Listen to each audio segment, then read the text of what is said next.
दोस्तों आज हम आपको एक ऐसे शानदार गांव के बारे में बताने जा रहे हैं जो बादलों के बीच स्थित है और बहुत खास है। ये गांव इंडोनेशिया के वेरेबो गांव में है जो पहाड़ों के ऊपर बसा हुआ है।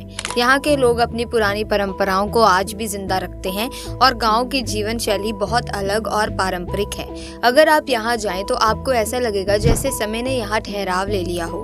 तो चलिए जाने इस अद्भुत गाँव के बारे में और देखिए ये जगह किस तरह से एक मिसाल बन चुकी है।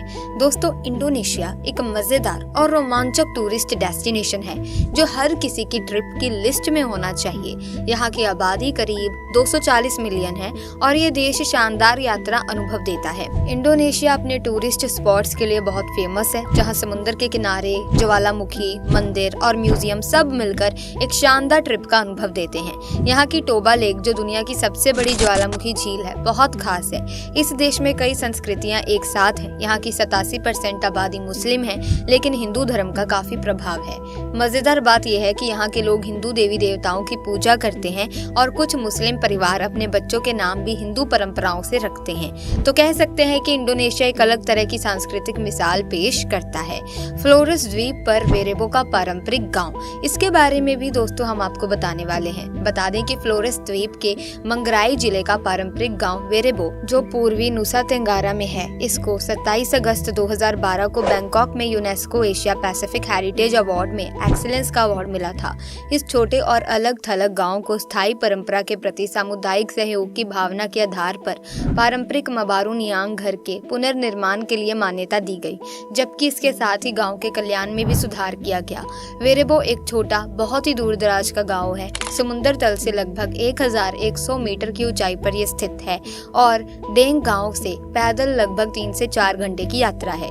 वेरेबो पूरी तरह से मनोरम पहाड़ों और घने टोडो जंगल से घिरा हुआ है। ये उष्णकटिबंधीय जंगल वनस्पति से समृद्ध है जहां आपको आर्किड, विभिन्न प्रकार के फर्न मिलेंगे और कई गीत पक्षियों की चहचहाट सुनाई देगी। इस गांव में कोई मोबाइल कवरेज भी नहीं है और बिजली केवल शाम 6 से 10 बजे तक उपलब्ध है।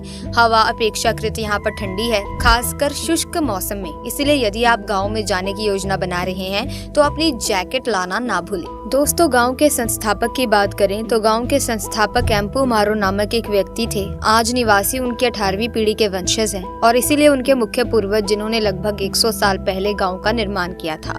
वेरेबो की मुख्य विशेषताएं उनके अनोखे घर हैं जिन्हें वे मबारू नियांग कहते हैं, जो आकार में ऊंचे और शंकाकार हैं और छत से लेकर जमीन तक पूरी तरह से लौंटार छप्पर से ढके हुए हैं। ऐसा प्रतीत होता है कि एक समय में इस तरह के घर इस क्षेत्र में काफी आम थे, लेकिन आज ये केवल यही गांव है जो ठेठ मंगराई पारंपरिक घर को बनाए रखना जारी रखता है, जिसके बिना ये अनोखे घर पूरी तरह से लुप्त हो गए होते। घर में 5 स्तर हैं, यानी कि 5 लेवल होते हैं। प्रत्येक लेवल को एक विशिष्ट उद्देश्य के लिए नामित किया गया है। पहला स्तर, जिसे लुटूर या तंबू कहा जाता है, विस्तारित परिवार के रहने का क्वार्टर है। दूसरा लेवल, जिसे लोबो या अटारी कहा जाता है, भोजन और सामान को स्टोर करने के लिए अलग रखा गया है। तीसरा स्तर, जिसे लेंटर कहा जाता है, अगली फसल के लिए बीजों को स्टोर करने के लिए रखा जाता है।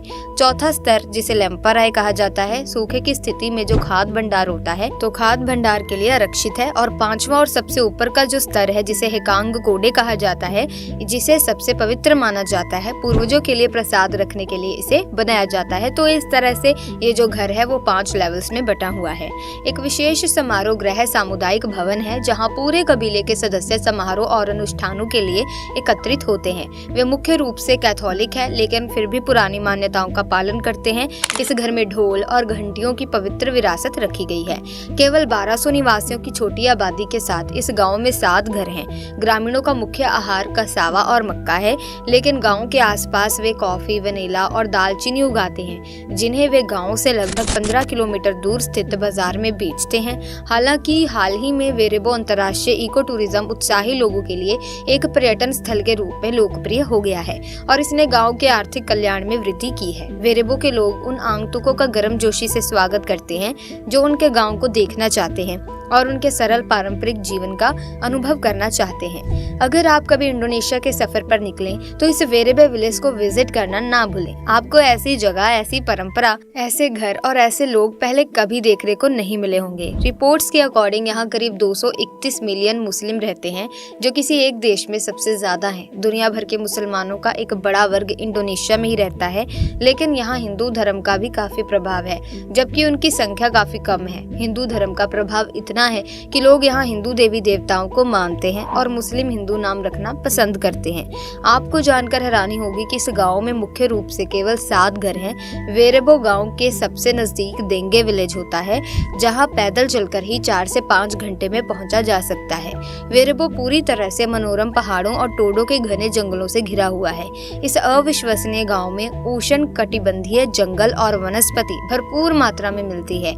इस गांव में मोबाइल के नेटवर्क भी नहीं आते और बिजली केवल शाम को 6 बजे से रात के 9 बजे तक आती है। इस गाँव का निर्माण एम्पू मारो ने 900 साल पहले अपनी पत्नी के साथ किया था और आज यहाँ उनकी 18वीं पीढ़ी के लोग रहते हैं। अब दोस्तों, अगर आप एशिया महाद्वीप के खूबसूरत देश इंडोनेशिया की सैर करना चाहते हैं तो इन जगहों पर भी जाकर घूमें। यकीन मानिए, यहाँ का इतिहास और प्रकृति और अध्यात्म सबसे करीब होंगे आप, और आप यहाँ पर बहुत ही आनंदमय महसूस करने वाले हैं। बात करें नंबर 1 पर टोबा लेक की, तो यहाँ की नेचुरल ब्यूटीनेस में टोबा लेक का नाम ना आए ऐसा शायद ही हो। इसकी गहराई की बात करें तो ये करीब 500 मीटर गहरी है। इसे दानो टोबा भी कहते हैं। करीब 70,000 साल पुरानी माने जाने वाली इस झील में उठने वाला धुआं किसी ज्वालामुखी के विस्फोटक जैसा ही लगता है। नंबर 2, प्रम्बनन मंदिर। इंडोनेशिया के योगाकार्टा में एक हिंदू मंदिर प्रम्बनन स्थित है।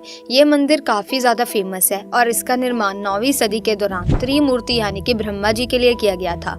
इस मंदिर में सृष्टिकर्ता ब्रह्मा, संरक्षक विष्णु और विनाशक शिव जी की प्रतिमाएं स्थापित हैं। ये यूनेस्को के विश्व धरोहर स्थलों में शामिल है। ये मंदिर दक्षिण पूर्व एशिया में सबसे बड़ा हिंदू मंदिर होने के साथ ही प्राचीन वास्तुकला को भी दर्शाता है। नंबर 3 पर है चावलों के पाक। बाली द्वीप इंडोनेशिया की खूबसूरत जगहों में से एक है। इंडोनेशिया का मुख्य भोजन होने के साथ ही चावल यहाँ की खूबसूरती बढ़ाने में भी खास भूमिका निभाता है। पहाड़ियों और ढलानों की ढलानों पर व्यवस्थित लहरदार चावलों की खेती पर्यटकों को अपनी ओर आकर्षित करती है। बाल द्वीप पर नारियल के पेड़ के अलावा नाइट लाइफ भी पर्यटकों को बहुत भाती है। Number 4, Komodo dragon. इंडोनेशिया के फ्लोरस में स्थित कोमोडो नेशनल पार्क भी घूमने की जगहों में से एक है। ये भी यूनेस्को के विश्व विरासत स्थलों में शामिल है। कोमोडो ड्रैगन एक तरह से विशालकाय छिपकली जैसा होता है। इसकी लंबाई करीब 10 फुट की होती है। इतना ही नहीं, इसका वजन भी 150 किलो से ज्यादा है। कोमोडो ड्रैगन की जीभ सांप जैसी होती है। इसके दांत और नाखून पैने होते हैं। नंबर 5, पारंपरिक गांव तना टोराजा। इंडोनेशिया के साउथ सुलावेसी प्रांत में एक खूबसूरत पहाड़ी जगह है। ये विजिटर्स के बीच काफी मशहूर है और यहाँ की शांतिपूर्ण वातावरण आपको भाएगा।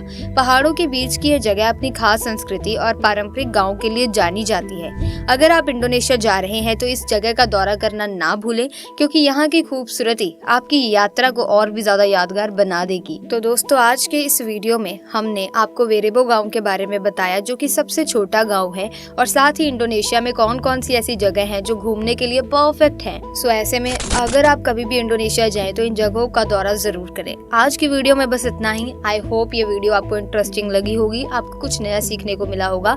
अगर हाँ, तो आप इस वीडियो को लाइक करें, शेयर करें, चैनल को सब्सक्राइब करके बेल आइकन को प्रेस कीजिए ताकि तमाम नए वीडियोस की अपडेट आपको मिलती रहे। हम मिलेंगे जल्दी, तब तक के लिए थैंक्स फॉर वॉचिंग।